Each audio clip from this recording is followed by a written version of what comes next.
கவினி அரிசி சேர்த்து இந்த மாவை ஆட்டி வச்சிட்டோம்னா இட்லி சுடலாம், பணியாரம் சுடலாம், தோசையும் சுட்டுக்கலாங்க அதே மாவுல.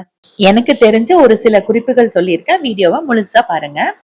2 டம்ளர் அளவுக்கு கவினி அரிசியும் 2 டம்ளர் இட்லி அரிசி எடுத்துக்கிறேங்க. இது 3 பேர் இருக்க ஃபேமிலிக்கு ஒரு நேரம் இட்லி, ஒரு நேரம் தோசை, ஒரு நேரம் பணியாரம் சரியா இருந்தது.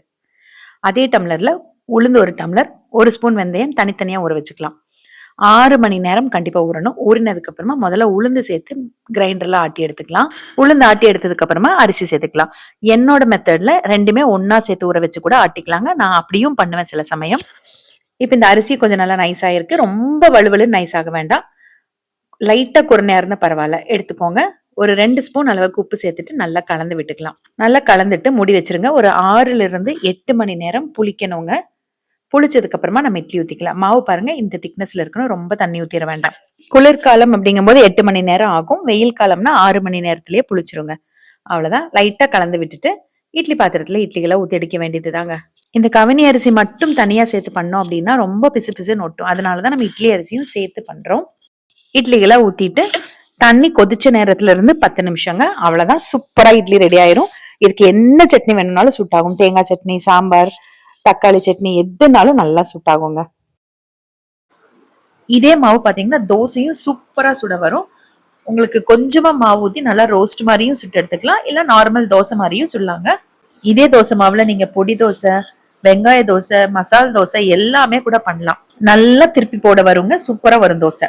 நீங்க தோசையும் பணியாரம் மட்டும் பண்றீங்க அப்படின்னா மொத்தம் 4 டம்ளர் அரிசிக்கு 3/4 டம்ளர் உளுந்து போதுங்க. இட்லியும் பண்ற மாதிரி இருந்தாதான் 1 டம்ளர் உளுந்து தேவைப்படும். இப்ப மீதி இருக்கிற கடைசி மாவை நான் பணியாரத்துக்கு யூஸ் பண்ணிக்கிறேன்.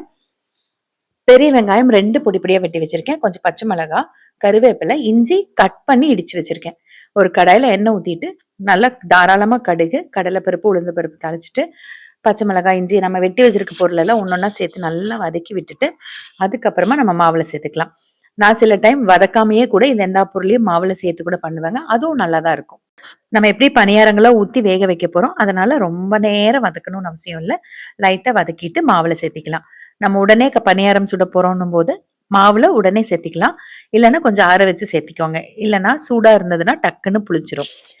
அவ்வளவுதாங்க. நல்லா கலந்து விட்டுட்டு பணியாரங்களை ஊத்தி எடுக்க வேண்டியதுதான். சப்போஸ் பணியாரம் ஊத்தும் போது ரொம்ப ஒட்டுச்சு அப்படின்னா உளுந்து அதிகமா இருந்தா அப்படிதான் ஒட்டும்.